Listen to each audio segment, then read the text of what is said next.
Right, here we go. A year ago, literally a year ago, I made a video about 500 Days of Summer and Submarine, exploring self-actualization and rom-coms. It was okay, but it felt a bit like it started the story a touch too late. And if we're being critical, it told you a lot less about the human condition and a lot more about my condition, which, if I were for sale on eBay, would be somewhere between good and satisfactory.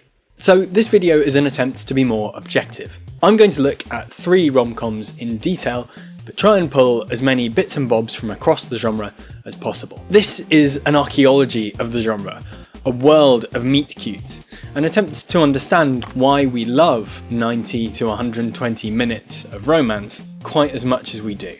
There's chapters in the video to help break it down, but I think you'll get more out of it if you take it in one go. And in the spirit of the channel, I've rolled things up into a ham-fisted political argument at the end. So without further ado, here's the definitive Manic Pixie Dream Girl analysis. Oh, well, of course you must have vegetables!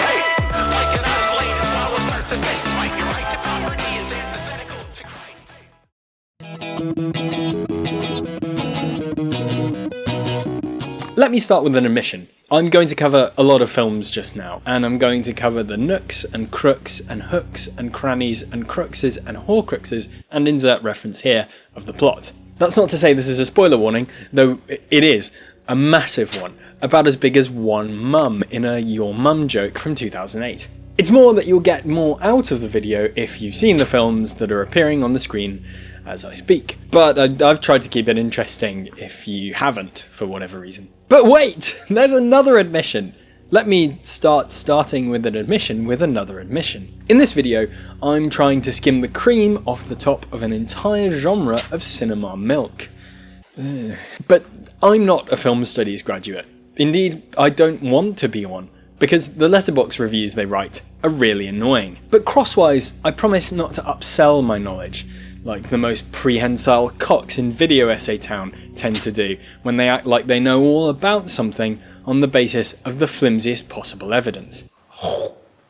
Instead, I'm going to speak from what I know: social theory, critical theory, and inexplicably human geography. I promise all of those will be relevant to this real piece of work, and I promise all of them will come in with the films that we're going to discuss. After all, aren't most cultural artifacts a reflection on the society in which we live?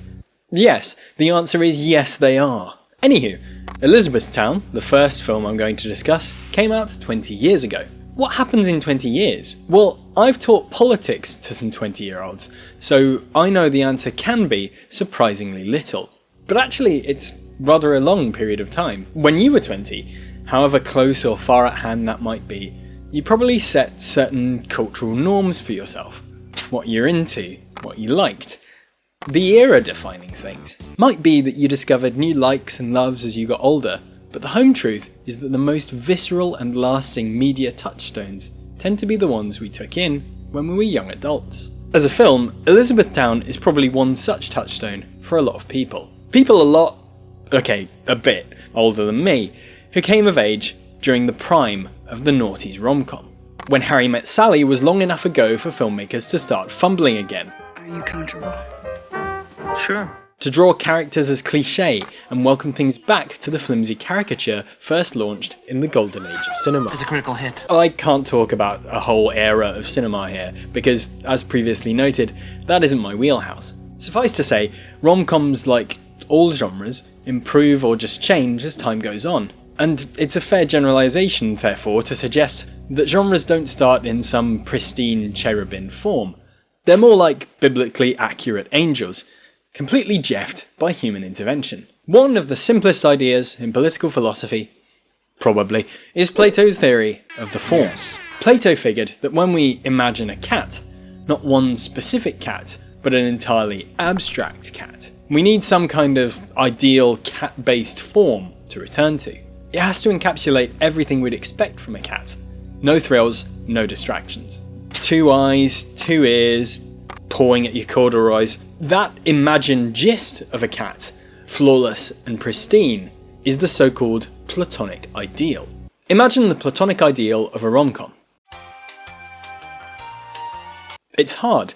Or maybe it's easy if you've seen the rom-com that you thought was genuinely perfect for you. In any case, it's reasonable to expect that it'd be impossible for such a rom-com to be the first one ever made. What people expect from such a piece of media, distinctive from a Shakespearean tragicomedy or a piece of TV drama, not just in how it's consumed, but in how its narrative works, is something that would be near impossible to foresee ahead of time. Just like The Wheel, The Computer, or arguably Doctor Who, the rom-com is something that its creators had to get wrong before they could get it right. But on top of that, every film genre is arguably subject to dumbing down and simplification for the sake of the profit motive. To appeal to as many cinema goers as possible, films frequently miss the original ambition of their directors and writers. Just think about length. While it was probably for the best to cut down Apocalypse Now, lopping off the dream sequence from Blade Runner muddled one of its core narrative threads, because runtime was judged more important than some fartsy idea of motif. Odds on, if you're watching this video, you probably quite like fartsy ideas of motif. But suffice to say, the folks that have been bankrolling Marvel ever since it became crap after an indeterminate number of Iron Men are more numerous than you are, as evidenced by the ongoing sputum coming out of the MCU. I couldn't decide on a joke for this segment, so here's 1 second to review roughly 10 vaguely amusing breakdowns of that particular acronym. So yeah, far from making a general point about films bad, there's something in films not guaranteed good. Especially rom-coms, a genre so liable to internalise notions of patriarchy, misogyny, and miserably failing the Bechdel test. Do people still use the Bechdel test? Shit.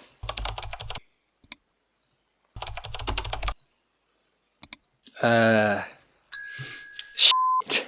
Okay, I guess I have to talk about Elizabethtown now, and we're only 5 minutes in. I've written that in the script without knowing how many it'll be, so I hope that's correct.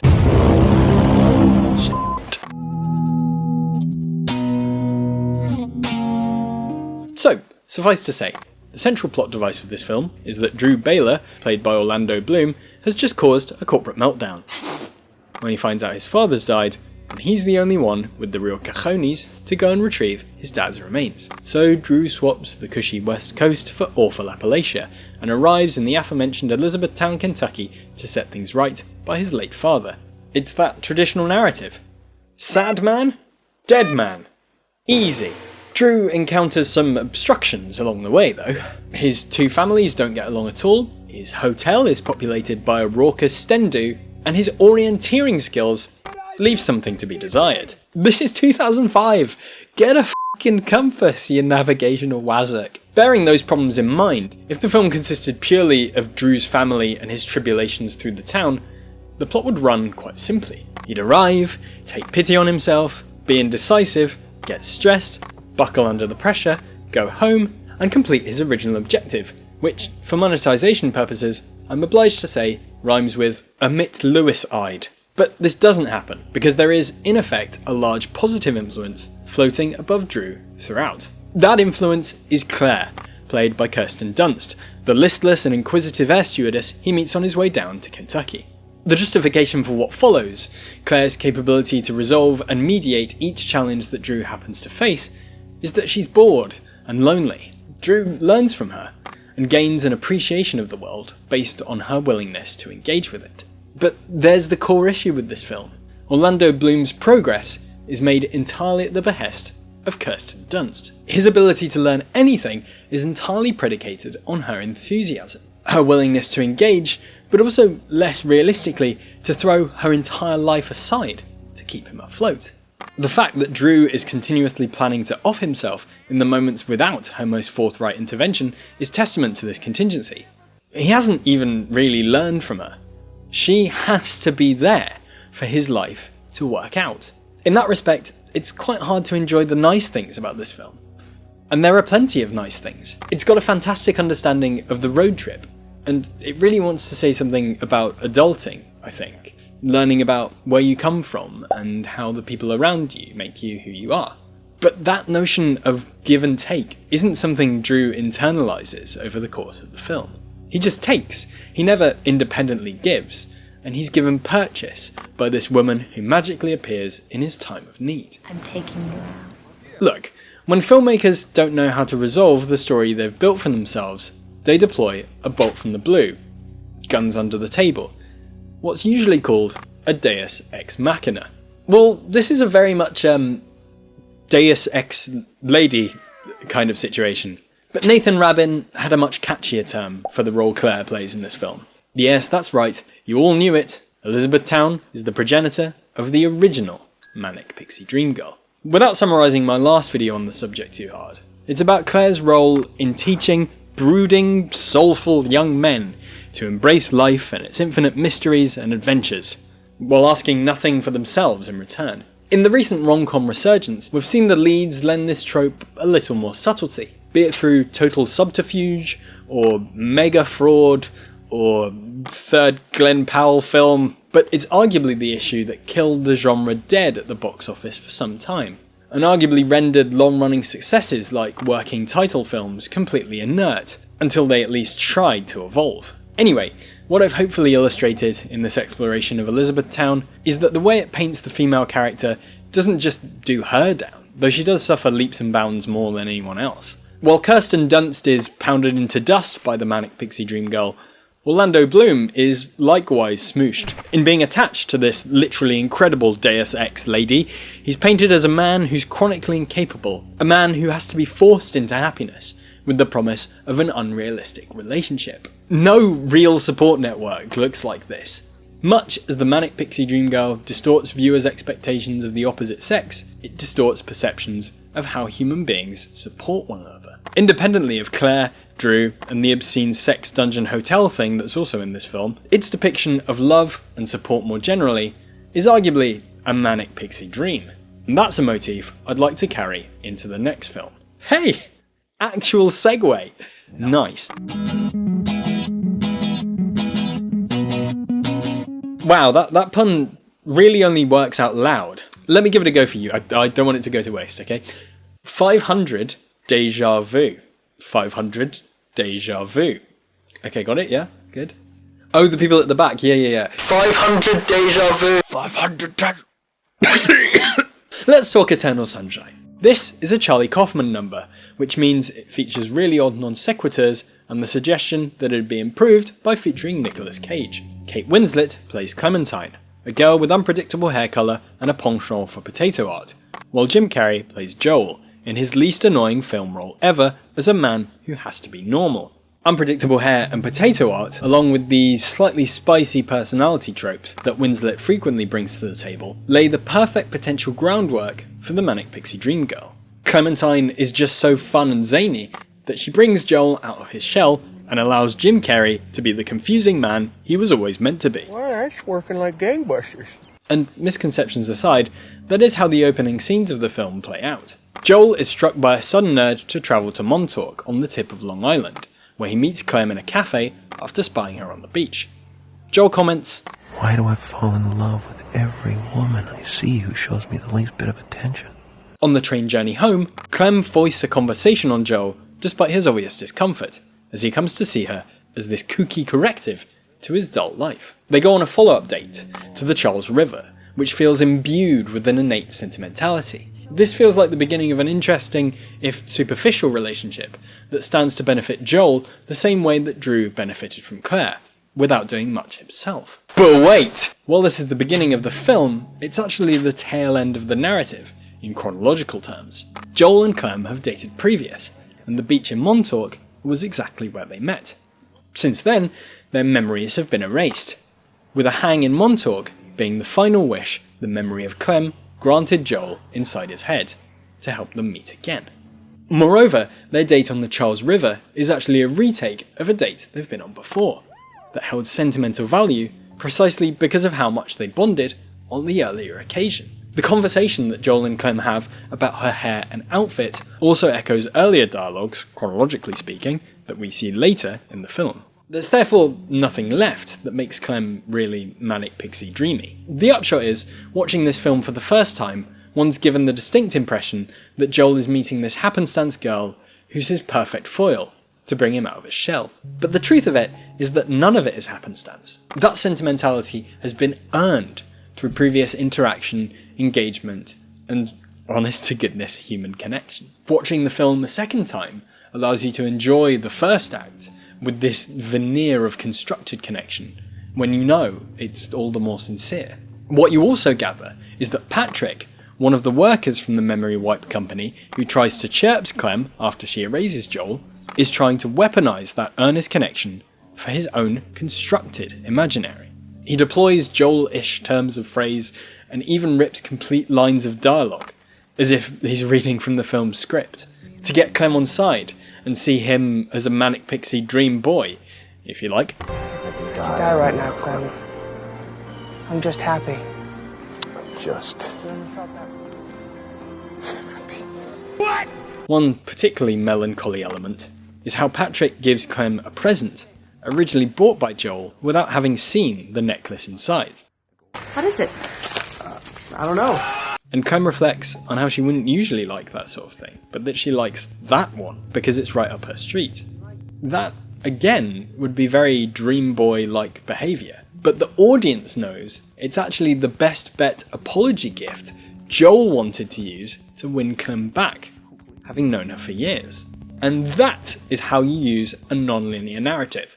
Andrew. A film like We Live in Time, whose narrative doesn't necessarily rest on the order it's told in, tells us much less about how sentiments shift as a result. Even less than, say, 500 Days of Summer, where sufficiently less is given away in the non-linear narrative to keep the nature of Tom and Summer's relationship a secret, more or less, until the end.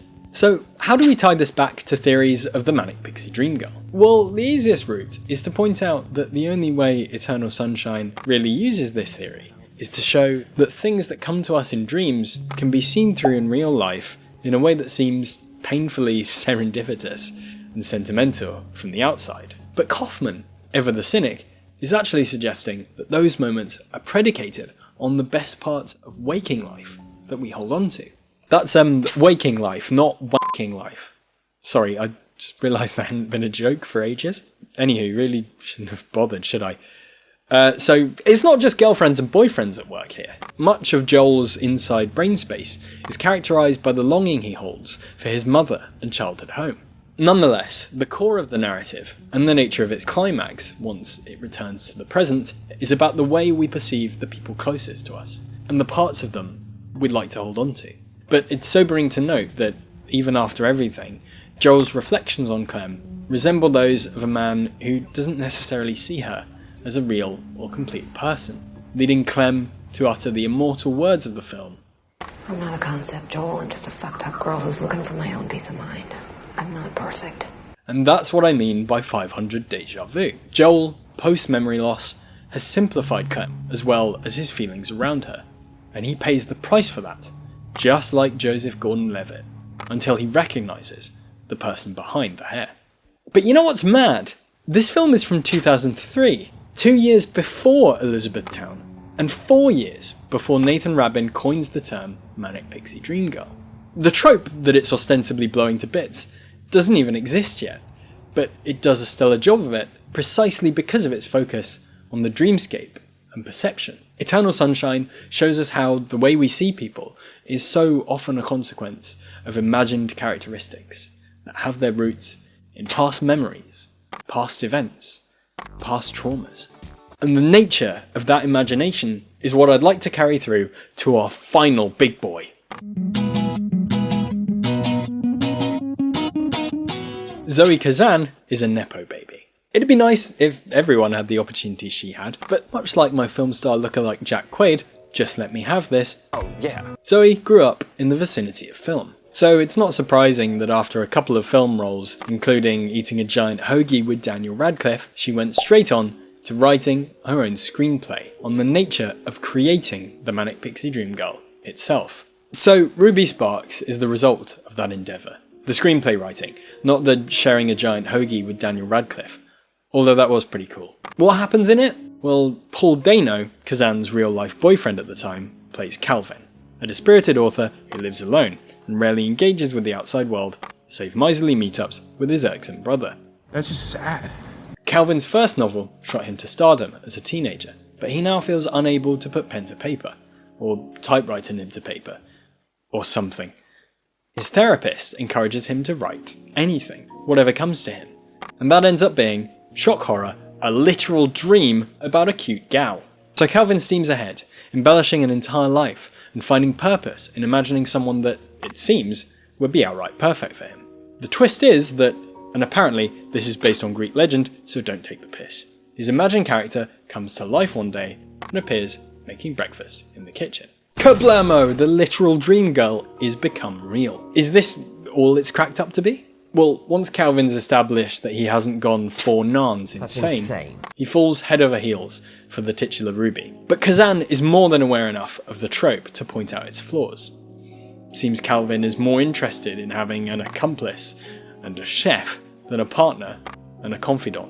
The challenge comes when, in spite of Calvin's ability to rewrite Ruby's personality at will, she starts to actually assume a degree of agency and seek out some sort of objective in life. It transpires that being a manic pixie dream girl is insufficient in terms of self-actualization, even for the literal ideal of the trope. What Calvin wanted from Ruby, a total penitence and good faith, is predicated on her primary trait being a willingness to please. While this is a fair weather element of the manic pixie dream girl, it's not quite the same in real life. If you reflect on relationships you've been in, you might recognise that behaviour from the honeymoon period, with one or both parties desperately happy to bring the other one joy. But an entire lifetime of that would be exhausting, so it doesn't happen. And it doesn't happen in Ruby Sparks either. She becomes, and there's really no other way of putting it, a more realistic character, with interest beyond Calvin and making him happy. In his efforts to get Ruby to regress back into one dimension, Calvin writes more and more outlandish traits into her character to keep her on side, eventually ending with Ruby dancing in front of him and collapsing from a total mental break. So even though the premise of the film is that it's about the invention of a made-up person, the way the narrative turns is to illustrate precisely that even the relationship with the person you'd assume would ultimately make you happy is a two-way street, where you put out what you get in. But it takes Calvin too long to recognise that. He resolves to change the imaginary person instead of changing himself, and pays the price in existential dread, among other things. What this suggests is that not only is the manic pixie dream girl an imagined construct that couldn't possibly exist in real life, that even if it did, it would be a total contingency, a temporary situation. No one could really occupy for any prolonged period of time without one or indeed several crises. The final act shows Calvin freeing Ruby from his control and finding himself driven to write a semi-fictionalised account of the whole ordeal. Having overcome the self-inflicted trauma of having nothing to live for except an imaginary woman, he finds satisfaction in the work that he does, and better understands what he'd like from his life and career. But in the last scene, he runs into the lately liberated Ruby in the park, or someone very like her, who has no recollection of Calvin, aside from the sense that she knows him, explained away by the fact that she's reading his new book. But Ruby Sparks, while a pretty on-the-sleeve film, isn't the only one to discuss the writing in of characters. Take the way Hye-jun imagines his quarry, Seo-rae, as the killer or not the killer in Decision to Leave, even absent of literally changing the character in question. Plenty of films involve the manipulation of a love interest in a way that's not necessarily insidiously coded. So the impossible imaginary and the possibility of the real meet in the middle, just like in Eternal Sunshine, via serendipitous sentimentality. Well, aren't those two words the crux of a romance, anyway? But equally, isn't that total bullshit?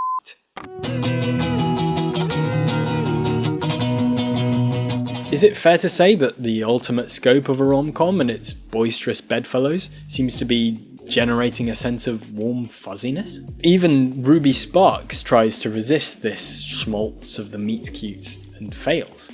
I mean, I suppose we could look to Past Lives, Portrait of a Lady on Fire, or even Almost Famous as films that don't cash that final check and let us think differently about what we want from romance instead of what we get. But wait, Almost Famous was also a Cameron Crowe film, so the guy does understand that this stuff is complex and isn't necessarily life-affirming per se. Well look, they cut loads out of the film, and I think that means we might be getting the wrong idea. The film not guaranteed to be good, after all. Perhaps the film wasn't supposed to be about the Manic Pixie Dream Girl at all. Perhaps it was supposed to be about the town. It's named for it, after all. About associations with people and place. Heck, that's why the road trip at the end feels so liminal. We've come to identify people, including Claire, with this Kentucky backwater. In processing his father's death, Drew becomes a part of Elizabethtown in a way he was never, one assumes, a part of Los Angeles. His wish in the second act to be anywhere but Elizabethtown gets turned around as he processes his grief. This all fits quite nicely into theories of why place means something to us. Sorry, geography time! The guy who basically invented the study of place, Yifu Tuan, stresses the importance of an effective bond between people and places, and suggests that when space feels thoroughly familiar to us, it has become place. At the outset of the film, Drew is a Mardy Pacific hipster. By the end, he understands what makes the back end of Kentucky tick. This motif rings true in Eternal Sunshine too. It's the incidental places that bring Joel and Clementine together, and memory is innately tied up with them. From Joel's family home, to his ramshackle apartment, to, of course, the house in Montauk that collapses just as the memory does. His efforts to remember Clem are connected to not just places in his brain, but places in real physical space. In memory, place does call up associations. And it won't shock you to learn this is a through line in Ruby Sparks too, but in the opposite direction. Calvin lives an anonymous life in Hollywood, in his austere white cube most days. When Calvin does venture out into polite society, he's always having an awful time. Do you do this a lot? Do what? Meet up in the middle of the day for sex?